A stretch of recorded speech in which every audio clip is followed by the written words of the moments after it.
বিসমিল্লাহির রহমানির রহিম। মাননীয় সভাপতি, জাতিসংঘের সাধারণ পরিষদের সভাপতি নির্বাচিত হওয়ায় প্রথমেই আপনাকে আন্তরিক অভিনন্দন জানাচ্ছি। আমি আশ্বস্ত করছি যে আপনার এই দায়িত্ব পালনকালে বাংলাদেশ প্রতিনিধি দল আপনাকে পূর্ণাঙ্গ সহযোগিতা প্রদান করবে। জাতিসংঘের ম্যান্ডেটকে সমুন্নত রেখে বৈশ্বিক সংকট সমূহ নিরসনে মহাসচিব অ্যান্টোনিও গুতেরেসের দৃঢ় প্রতিজ্ঞ সাফল্যমণ্ডিত নেতৃত্বের জন্য তাকেও জানাই আন্তরিক সাধুবাদ। সামিট অব দ্য ফিউচার আয়োজনে আমি মহাসচিবের দূরদর্শী ভূমিকার বিশেষ প্রশংসা করছি। সম্মেলনে যে pact for the future and declaration on future generations সর্বসম্মতভাবে গৃহীত হয়েছে, তা এজেন্ডা 2030 পরবর্তী বৈশ্বিক উন্নয়ন কর্মপন্থা নির্ধারণে বিশেষ সহায়ক হবে বলে আমি মনে করি। বাংলাদেশ বিশ্বাস করে যে এই সম্মেলনের অর্জন বৈশ্বিক সমৃদ্ধি অর্জনের জন্য আমাদের সবার অভিপ্রায় ও সহযোগিতা কাঠামো প্রণয়নে দিক নির্দেশক হিসেবে কাজ করবে। এই জুলাই আগস্ট মাসে বাংলাদেশে যে যুগান্তকারী পরিবর্তন সংগঠিত হয়েছে, তার প্রেক্ষিতেই আজ আমি বিশ্ব সম্প্রদায়ের এই মহান সংসদে উপস্থিত হতে পেরেছি। আমাদের গণমানুষের, বিশেষ করে তরুণ সমাজের অফুরন্ত শক্তি আমাদের বিদ্যমান রাষ্ট্র কাঠামো ও প্রাতিষ্ঠানিক আয়োজনগুলো আমূল রূপান্তরের এক নতুন সম্ভাবনার দ্বার উন্মোচন করেছে। আমাদের ছাত্র ও যুব সমাজের আন্দোলন প্রথম দিকে মূলত ছিল বৈষম্য বিরোধী আন্দোলন, পর্যায়ক্রমে তা গণ আন্দোলনের রূপ নিয়েছে। এরপর সারা পৃথিবী অবাক বিস্ময়ে দেখেছে কিভাবে সমগ্র বাংলাদেশের মানুষ একনায়কতন্ত্র, নিপীড়ন, বৈষম্য, অবিচার ও দুর্নীতির বিরুদ্ধে রাজপথ ও সামাজিক যোগাযোগের মাধ্যমে দৃঢ়ভাবে রুখে দাঁড়িয়েছিল। আমাদের ছাত্র জনতা তাদের অদম্য সংকল্প ও প্রত্যয়ের মাধ্যমে একটি স্বৈরাচারী ও অগণতান্ত্রিক শাসন ব্যবস্থা থেকে আমাদের মুক্তি এনে দিয়েছে। তাদের এই সংকল্পের মধ্যেই আমাদের দেশের ভবিষ্যৎ নিহিত।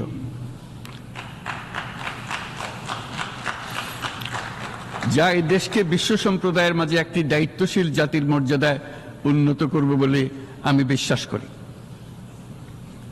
এই গণ আন্দোলন রাজনৈতিক অধিকার ও উন্নয়নের সুবিধাবঞ্চিত বাংলাদেশের আপামর জনসাধারণকে ঐক্যবদ্ধ করেছে। বাংলাদেশের মানুষ উন্নয়ন কর্মকাণ্ডকে অন্তর্ভুক্তিমূলক অংশীদারিত্ব রূপে দেখতে চেয়েছিল। আমাদের জনগণ একটা ন্যায্য, অন্তর্ভুক্তিমূলক ও কার্যকর গণতন্ত্রের জন্য লড়াই করেছে, যার জন্য আমাদের নতুন প্রজন্ম জীবন উৎসর্গ করেছে। আমাদের এই তরুণীরা যে প্রজ্ঞা, সাহস ও প্রত্যয় দেখিয়েছে, তা আমাদের অভিভূত করেছে, সারা বিশ্ববাসীকে অভিভূত করেছে। বন্দুকের গুলি উপেক্ষা করে বুক পেতে দাঁড়িয়ে গিয়েছিল আমাদের এই তরুণরা।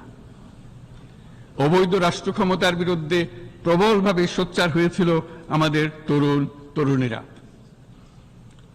স্কুল পড়ুয়া কিশোর কিশোরীরা তারা নিঃসঙ্গ চিত্তে উৎসর্গ করেছিল তাদের জীবন। শত শত মানুষ চিরতরে হারিয়েছে তাদের দৃষ্টিশক্তি। আমাদের মায়েরা, দিনমজুররা ও শহরের অগণিত মানুষ তাদের সন্তানদের কাঁধে কাঁধ মিলিয়ে নেমেছিল রাজপথে। তপ্ত রোদ, বৃষ্টি, মৃত্যু ভয়কে তোয়াক্কা না করে তারা সত্য ও ন্যায়সঙ্গত আকাঙ্ক্ষার বিরুদ্ধে দীর্ঘকালব্যাপী রাষ্ট্রযন্ত্রকে পরিচালনা করার অশুভ ষড়যন্ত্রকে পরাভূত করেছিল। জনগণের এই আন্দোলনে আমাদের জানা মতে প্রায় 800-এরও বেশি জীবন আমরা হারিয়েছি স্বৈরাচারী শক্তির হাতে। উদারনীতি, বহুত্ববাদ ও ধর্মনিরপেক্ষতার উপর মানুষের গভীর বিশ্বাস থেকেই বাংলাদেশ রাষ্ট্রের অভ্যুদয় হয়েছিল। 1971 সালে যে মূল্যবোধকে বুকে ধারণ করে আমাদের গণমানুষ যুদ্ধ করেছিল, সেই মূল্যবোধকে বহু বছর পরে আবার জেনারেশন জি, যে প্রজন্ম জি, নতুনভাবে আমাদেরকে দেখতে শিখিয়েছে। এরকমটি আমরা দেখেছিলাম 1952 সালের ভাষা আন্দোলনে, বাংলাকে মাতৃভাষা হিসেবে প্রতিষ্ঠার সময়। বাংলাদেশের এই অভ্যুত্থান আগামী দিনগুলোতে বিশ্বের বিভিন্ন প্রান্তে মানুষকে মুক্তি ও ন্যায় বিচারের পক্ষে দাঁড়াতে প্রেরণা যোগাবে। আমাদের মুক্তি ও গণতান্ত্রিক আকাঙ্ক্ষাকে বাস্তবের রূপ দিতে আমি তাই আজ বিশ্ব সম্প্রদায়কে আমাদের নতুন বাংলাদেশের সঙ্গে সম্পৃক্ত হওয়ার উদাত্ত আহ্বান জানাচ্ছি। মাননীয় সভাপতি,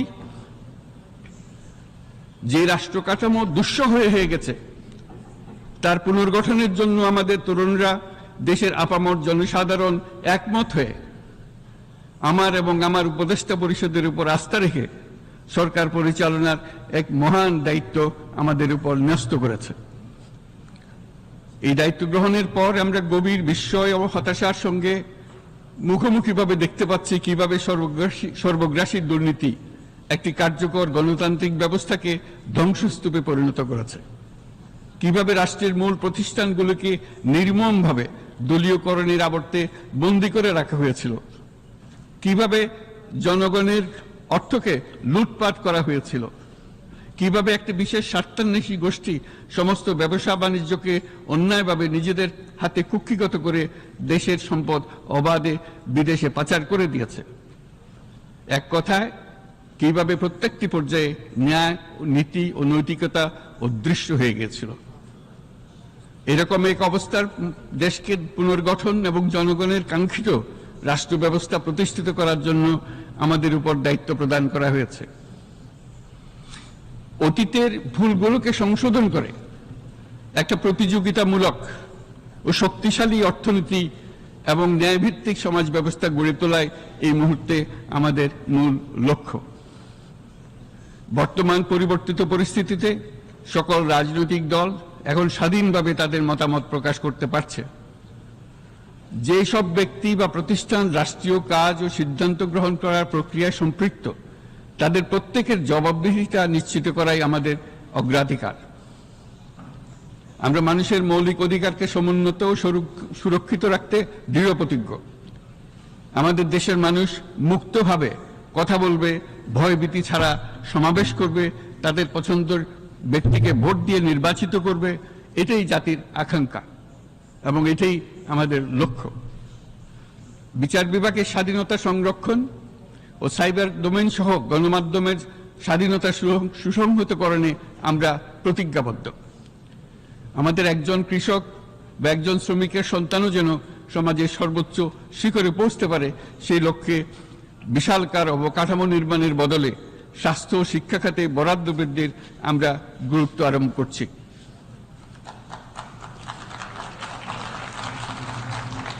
রাষ্ট্র ব্যবস্থার সকল পর্যায়ে সুশাসন ফিরিয়ে আনাই আমাদের অভীষ্ট।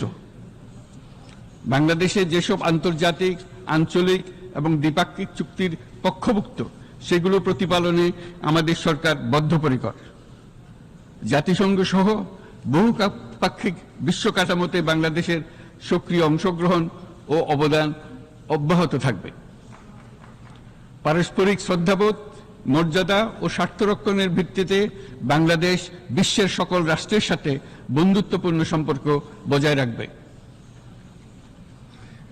মাননীয় সভাপতি, গত 7 সপ্তাহের মধ্যে আমাদের সরকার বিভিন্ন গুরুত্বপূর্ণ পদক্ষেপ গ্রহণ করেছে।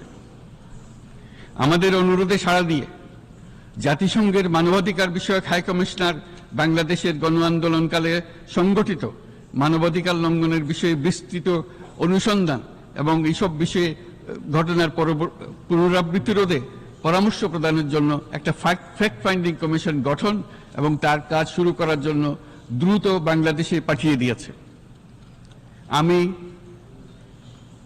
তাকে বাংলাদেশের পক্ষ থেকে অশেষ ধন্যবাদ জানাচ্ছি। দায়িত্বভার গ্রহণের 2 সপ্তাহের মধ্যে আমরা গুম প্রতিরোধে যে আন্তর্জাতিক কনভেনশন রয়েছে তাতে যোগদান করেছি।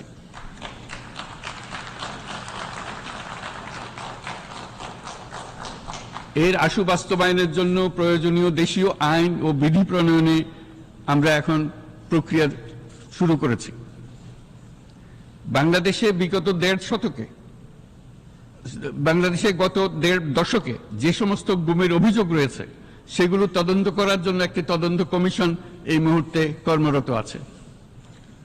মানুষের আস্থা আত্মবিশ্বাস ফিরিয়ে আনতে এবং নির্মম অতীত যেন আর ফিরে না আসে কোনোদিন, সেই জন্য আমরা কিছু সুনির্দিষ্ট খাতে সংস্কারকে অগ্রাধিকার দিয়েছি। সেই লক্ষ্যে আমরা বিদ্যমান নির্বাচন ব্যবস্থা, সংবিধান, বিচার ব্যবস্থা, জনপ্রশাসন, আইন শৃঙ্খলা ব্যবস্থা সংস্কারের জন্য স্বাধীন কমিশন গঠন করেছি। সংবাদপত্র ও গণমাধ্যমের সংস্কারের জন্যও পৃথক কমিশন সহ আরো কয়েকটি বিশেষ বিষয়ে কমিশন গঠন প্রক্রিয়াধীন রয়েছে। ব্যবসা বাণিজ্যে অনুকূল পরিবেশ সৃষ্টির লক্ষ্যে আমরা ব্যাংক ও আর্থিক খাতের ব্যাপক সংস্কারের উদ্যোগ গ্রহণ করেছি। কোনো বিদেশি ব্যবসা বা বিনিয়োগ যেন ক্ষতিগ্রস্ত না হয় তা নিশ্চিত করতে আমরা বদ্ধপরিকর। এসব সংস্কার যেন টেকসই হয়, দীর্ঘমেয়াদে নিশ্চিত করতে এবং অবাধ ও নিরপেক্ষ অংশগ্রহণপূর্বক নির্বাচনের জন্য উপযোগী পরিবেশ সৃষ্টি করতে আমরা কাজ করে যাচ্ছি। গণতন্ত্র, আইনের শাসন, সমতা, সমৃদ্ধি অর্জনের মাধ্যমে একটি ন্যায়ভিত্তিক সমাজ হিসেবে আত্মপ্রকাশের অভিপ্রায় বাস্তবায়নে আমি বাংলাদেশের প্রতি আন্তর্জাতিক সম্প্রদায়ের সমর্থন ও গভীরতর সম্পর্ক গঠন করার জন্য আহ্বান জানাচ্ছি।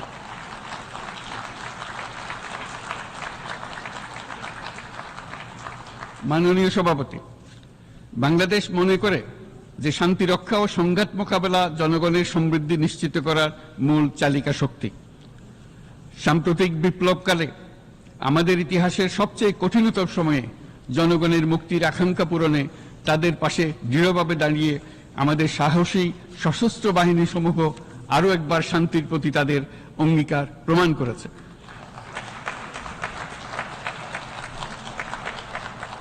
এটা সম্ভব হয়েছে শান্তি রক্ষায় আমাদের অঙ্গীকারের কেন্দ্রবিন্দুতে মানবাধিকারকে স্থান দেওয়ার ফলে।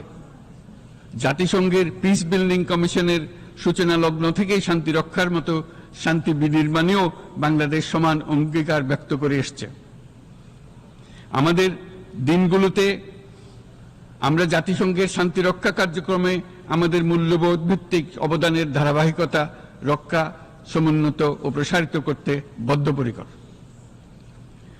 জাতিসংঘের শান্তি রক্ষা কার্যক্রমে অবদানকারী তৃতীয় বৃহত্তম রাষ্ট্র হিসেবে বাংলাদেশ এখন পর্যন্ত 43টি দেশে 63টি মিশনে শান্তিরক্ষী প্রেরণ করেছে।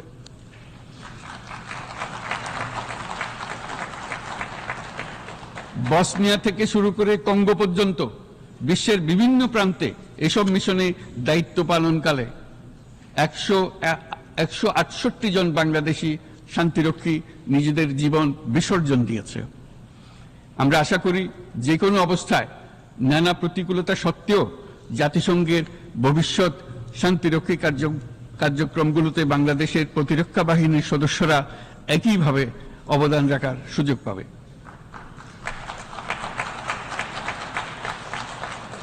মাননীয় সভাপতি, আমাদের সকলের বাসস্থান এই পৃথিবী বৈশ্বিক অগ্রাধিকারগুলোকে সঠিকভাবে নির্ণয় করতে আগ্রহী।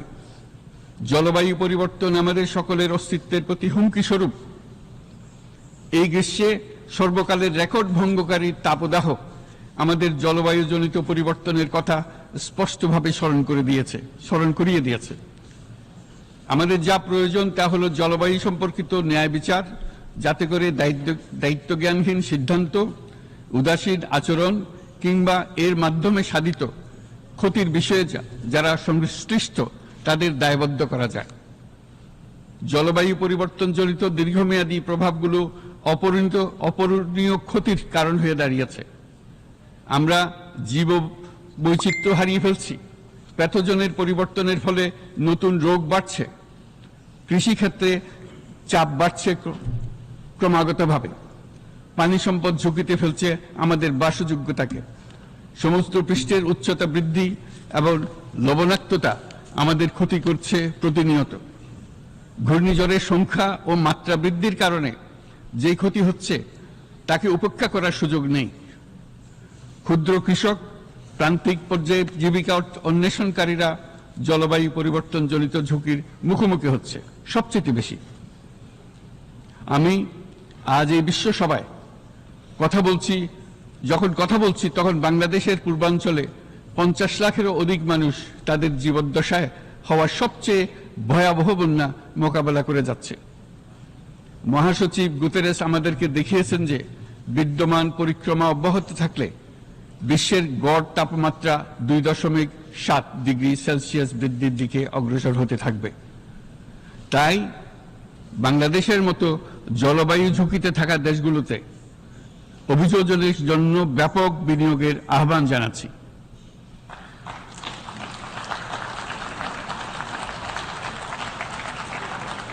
এছাড়াও উদ্ভাবনী শক্তির প্রয়োগ, অতিরিক্ত অর্থায়নের মাধ্যমে লস এন্ড ড্যামেজ ফান্ডকে কার্যকর করা আমাদের জন্য অত্যন্ত গুরুত্বপূর্ণ।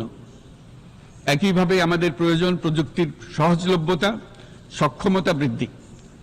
নির্দিষ্ট করে বললে আমাদের দরকার জীবন রক্ষাকারী প্রযুক্তি, বিশেষত কৃষি, পানি এবং জনস্বাস্থ্য খাতে, যেখানে ক্ষুদ্র ক্ষুদ্র উদ্ভাবন এবং সমাধানসমূহ ঝুঁকিতে থাকা জনগোষ্ঠীকে রক্ষা করতে পারে।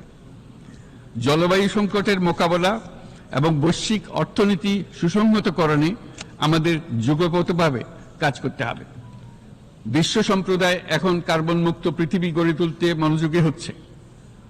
বিশ্বের অধিকাংশ মানুষকে এই ধরনের পরিবর্তনের সুফলভোগী করতে হলে নেট জিরো পৃথিবীর দিকে আমাদেরকে অগ্রসর হতে হবে।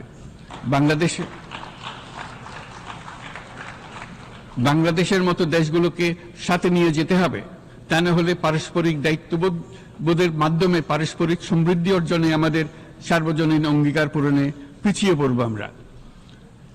এই ক্ষেত্রে আমি বিশ্বাস করি সমগ্র বিশ্ব একসাথে 3-0 লক্ষ্য অর্জনের ধারণা বিবেচনা করে দেখতে পারে, যার মাধ্যমে আমরা শূন্য দারিদ্র্য, শূন্য বেকারত্ব এবং শূন্য নেট কার্বন নিঃসরণ অর্জন করতে পারি।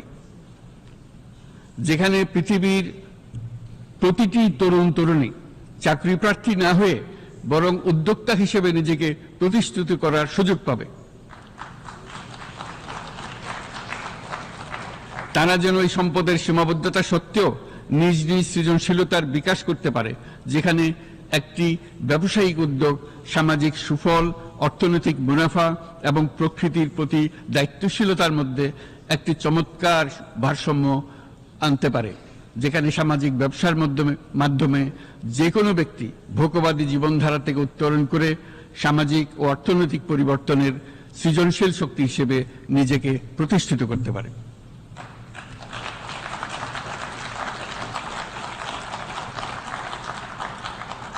এই সময়ে তাই প্রয়োজন উন্নত উন্নয়নশীল সকল দেশসমূহ এবং বিভিন্ন অংশীদারদের মধ্যে নতুন দৃষ্টিভঙ্গি, নতুন মূল্যবোধ এবং নতুন একতা।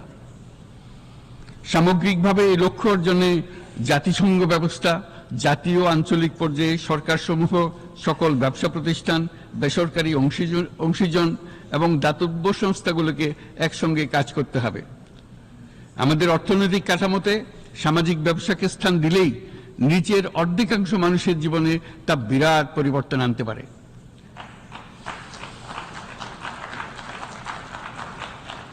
এই পদক্ষেপ একই সঙ্গে জলবায়ুর ধ্বংসাত্মক গতিকে সফলভাবে রোধ করতে পারে এবং বাজার ব্যবস্থার মাধ্যমেই এই মীমাংসা হতে পারে। এ বিষয়ে আমি মহাসচিব গুতেরেসের বিশেষ দৃষ্টি আকর্ষণ করছি। মাননীয় সভাপতি, বহুমুখী সংকটে জর্জরিত বর্তমান বিশ্বে যুদ্ধ এবং সংঘাতের ফলে ব্যাপক ভিত্তিতে মানুষের অধিকার খর্ব হচ্ছে। বিশ্ববাসীর উদ্বেগ এবং নিন্দা সত্ত্বেও গাজায় গণহত্যা থামছে না।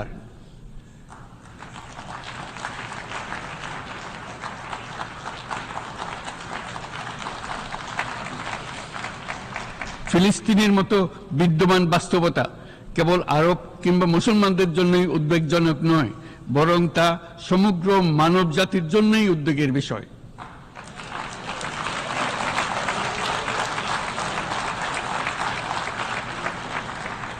একজন মানুষ হিসেবে প্রত্যেক ফিলিস্তিনির জীবন অমূল্য।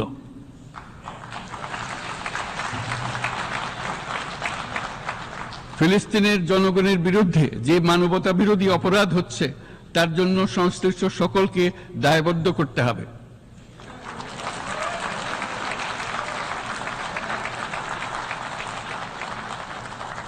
ফিলিস্তিনের জনগণের উপর চলমান নৃশংসতা, বিশেষত নারী এবং শিশুদের সাথে প্রতিনিয়ত যে নিষ্ঠুরতা বিশ্ব দেখাচ্ছে, তা থেকে নিস্তারের জন্য বাংলাদেশ অনতিবিলম্বে সম্পূর্ণ যুদ্ধবিরতির আহ্বান জানাচ্ছে।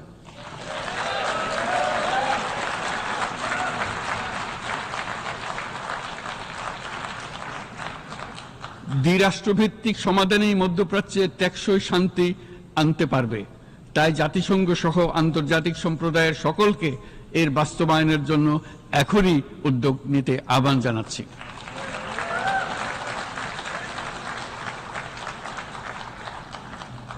গত 2.5 বছর ধরে ইউক্রেনে চলমান যুদ্ধে বহু মানুষ প্রাণ হারিয়েছে।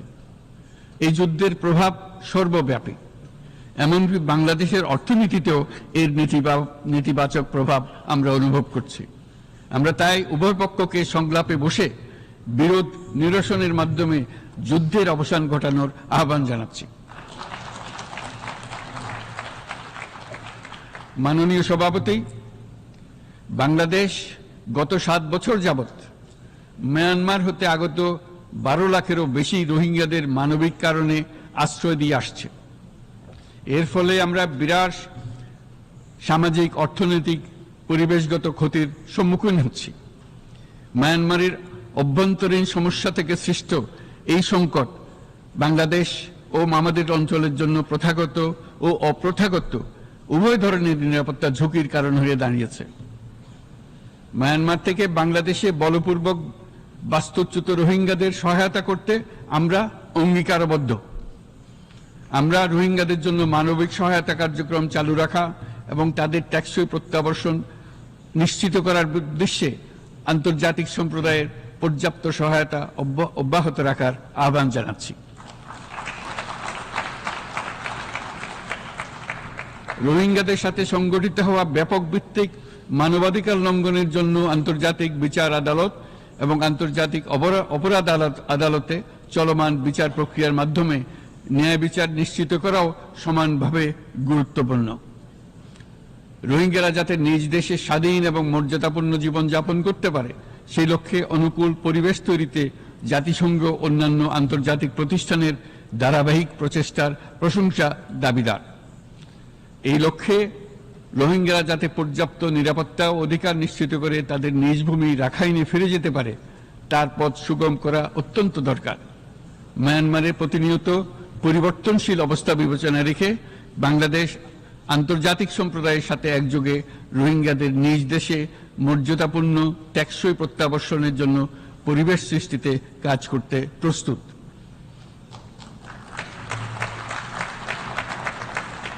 মাননীয় সভাপতি, রাজনৈতিক মুক্তি এবং সামাজিক অর্থনৈতিক জাগরণ ব্যতীত শান্তি ও নিরাপত্তা নিশ্চিতে সাফল্য অর্জন করা সম্ভব নয়। প্রায় 1 দশক পূর্বে বিশ্ব সম্প্রদায় সর্বসম্মতক্রমে এজেন্ডা 2030 প্রণয়ন করেছিল। আমরা সবাই আমাদের সামষ্টিক আকাঙ্ক্ষা ও বিশ্বাস অর্পণ করেছি এই সার্বজনীন টেকসই উন্নয়ন অভিষ্টগুলো অর্জনে। সার্বিকভাবে মাত্র 17% ও কম লক্ষ্যমাত্রা অর্জন হয়েছে। স্পষ্টতই এই ক্ষেত্রে অনেক উন্নয়নশীল রাষ্ট্র আরো পিছিয়ে আছে। উন্নয়নশীল দেশগুলোকে এসডিজি অর্থায়নের বছরে প্রায় 2.5 থেকে 4 ট্রিলিয়ন মার্কিন ডলারের সমান ঘাটতি মোকাবেলা করতে হচ্ছে। উন্নয়নশীল বিশ্বের ঋণের বোঝা, ক্ষয়িষ্ণু আর্থিক সক্ষমতা এবং জলবায়ু পরিবর্তনের ক্ষতিকর প্রভাবের কারণে বাংলাদেশের মতো দেশগুলিতে বেশি ঝুঁকিতে রয়েছে।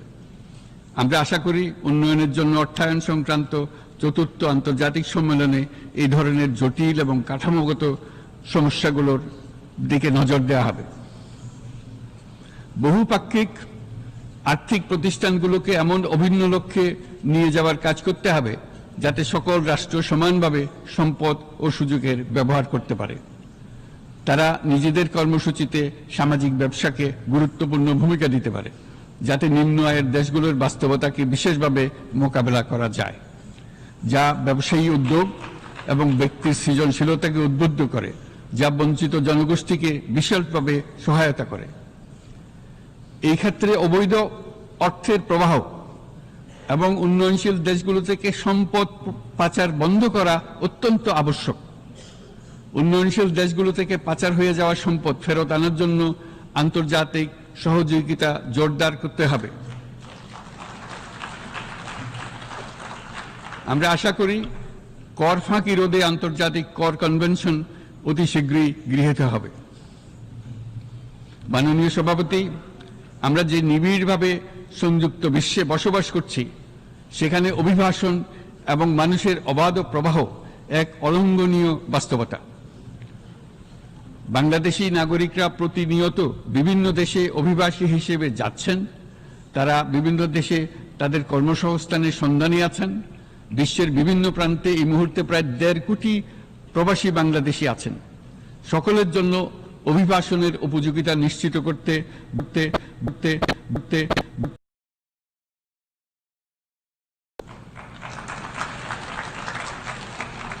আন্তর্জাতিক সম্প্রদায়কে অভিবাসীদের মানবাধিকার এবং তাদের প্রতি মানবিক আচরণ নিশ্চিত করতে হবে। অভিবাসনের উপর 2018 সালে যে গ্লোবাল কম্প্যাক্ট অন মাইগ্রেশন গৃহীত হয়েছে, তার পূর্ণ বাস্তবায়নে বাংলাদেশ প্রতিশ্রুতিবদ্ধ এবং একই সাথে অনিরাপদ অভিবাসন রোধেও আমরা বদ্ধপরিকর। মাননীয় সভাপতি, প্রতি বছর প্রায় 25 লক্ষ তরুণ তরুণী বাংলাদেশের শ্রমবাজারে যুক্ত হচ্ছেন। বাংলাদেশের বিপুল জনশক্তির প্রায় 2/3 তরুণ। এই জনশক্তিকে বর্তমান ও আগামীর জন্য গড়ে তোলা বাংলাদেশের জন্য একটা বড় চ্যালেঞ্জ। ক্রমপরিবর্তনশীল কর্মজগতে একজন তরুণকে প্রতিনিয়ত নতুন দক্ষতা অর্জন করতে হয়। এই কর্মপরিবেশের সাথে মানিয়ে নেওয়া শিখতে হয়। এই জন্য বাংলাদেশ যখন মধ্যম আয়ের দেশ হিসেবে উন্নতি হচ্ছে, তখন আমরা শিক্ষা এবং প্রযুক্তিগত সহায়তা লাভের উপর বিশেষ জোর দিচ্ছি। এবার কৃত্রিম বুদ্ধিমত্তার বিষয়ে আসি। কৃত্রিম বুদ্ধিমত্তার অভাবনীয় বিকাশ এবং এর বহুমাত্রিক প্রয়োগে বাংলাদেশ বিশেষভাবে আগ্রহী। আমাদের তরুণ সমাজ জেনারেটিভ আর্টিফিশিয়াল ইন্টেলিজেন্সের সম্ভাবনা নিয়ে উচ্ছ্বসিত। একজন বিশ্ব নাগরিক হিসেবে তারাও চায় নতুন পৃথিবীতে নিয়োজিত হতে, কর্মক্ষম হিসেবে নিজেকে গড়ে তুলতে। বাংলাদেশের মতো বৃহৎ তরুণ জনগোষ্ঠীর দেশ যাতে কৃত্রিম বুদ্ধিমত্তার প্রয়োগজনিত অর্জিত সুফল থেকে পিছিয়ে না পড়ে, বিশ্ব সম্প্রদায়কে তা নিশ্চিত করতে হবে। একই সঙ্গে নিশ্চিত করতে হবে যেন কৃত্রিম বুদ্ধিমত্তার কারণে কর্মক্ষেত্রে মানুষের চাহিদা ক্রমাগতভাবে সংকুচিত হয়ে না যায়। এই প্রসঙ্গে আমি উল্লেখ করি যে আমরা ভিন্ন একটা ইন্টেলিজেন্স, অটোনোমাস ইন্টেলিজেন্স, অর্থাৎ যে কৃত্রিম বুদ্ধিমত্তা নিজেই নিজের কৃত্রিম বুদ্ধিমত্তাকে সম্প্রসারিত করতে পারে মানুষের কোনো হস্তক্ষেপ ছাড়াই, তার ব্যাপারে আমরা বৈজ্ঞানিকদের দৃষ্টি আকর্ষণ করতে চাই। তারা যেন এই ক্ষেত্রে অগ্রসর হওয়ার আগে মানুষের উপরে প্রভাব সম্বন্ধে নিশ্চিত হয়ে অগ্রসর হন। আমাদের ধারণা অটোনোমাস ইন্টেলিজেন্স মানুষের অস্তিত্বকে বিপন্ন করে তুলতে পারে, কাজে এই ব্যাপারে আমাদের সম্পূর্ণ সজাগ থাকতে হবে। মাননীয় সভাপতি, আমাদের আসলে দরকার নতুন ধরনের সহযোগিতা কাঠামো, যেখানে বৈশ্বিক ব্যবসা ও জ্ঞানের অধিকারী গোষ্ঠী মানুষের চাহিদাগুলোকে যথাযথভাবে অনুধাবন করবে। আন্তর্জাতিক সহযোগিতার মাধ্যমে উন্নয়নশীল দেশগুলোর জন্য এমন একটি রূপান্তরকারী ব্যবস্থা তৈরি করতে হবে যা কর্মসংস্থান, আর্থসামাজিক প্রতিকূলতা বা জীবিকার জন্য যুৎসই সমাধান নিশ্চিত করবে। মাননীয় সভাপতি, আমাদের প্রচেষ্টা, সক্ষমতা এবং সম্পদ একত্রীকরণের মাধ্যমে সকলের সামর্থ্য, উদ্ভাবনী শক্তি এবং সমৃদ্ধিকে কাজে লাগাতে হবে। আর্থসামাজিক উন্নয়ন এবং জলবায়ু সহনশীলতা নিয়ে আমরা প্রতিনিয়ত যে প্রতিকূলতার সম্মুখীন হচ্ছি, সম্মিলিত উদ্যোগের মাধ্যমে তার মোকাবেলা করতে হবে। বৈশ্বিক দক্ষিণের দেশগুলোকে অনন্য অর্থনৈতিক এবং সামাজিক প্রেক্ষাপটে দক্ষিণ দক্ষিণ এবং ত্রিভুজীয় সহযোগিতা এই ক্ষেত্রে বিশেষভাবে সহায়ক হতে পারে বলে আমি মনে করি। বৈশ্বিক দক্ষিণের আওয়াজকে বিশ্বব্যাপী জোরালোভাবে তুলে ধরার জন্য প্রয়োজন সম্মিলিত উদ্যোগ। সেজন্য বৈশ্বিক এজেন্ডা প্রণয়ন ও বাস্তবায়ন নিশ্চিত করতে বৈশ্বিক দক্ষিণের দেশগুলোর মতামতকে যথাযথ গুরুত্বের সাথে বিবেচনা করতে হবে। জনাব সভাপতি, কোভিড অতিমারির অভিজ্ঞতায় আমরা দেখেছি জনস্বাস্থ্যে ব্যাপক বিনিয়োগ কতটা গুরুত্বপূর্ণ হতে পারে। বিশ্ব স্বাস্থ্য সংস্থায় বৈশ্বিক অতিমারি চুক্তির চলমান আলোচনায় বাংলাদেশ নেতৃত্ব প্রদান করে চলেছে।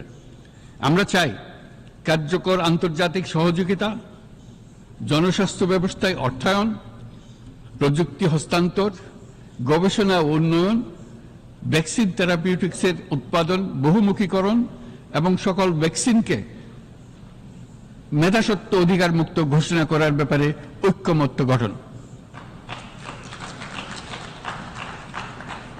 অসংক্রামক রোগসমূহের বিরুদ্ধে লড়াইয়ে এই বিষয়গুলি অত্যন্ত গুরুত্বপূর্ণ। জনাব সভাপতি, এবছর আমরা জাতিসংঘের সাথে বাংলাদেশের অংশীদারিত্বের সুবর্ণ জয়ন্তী উদযাপন করছি।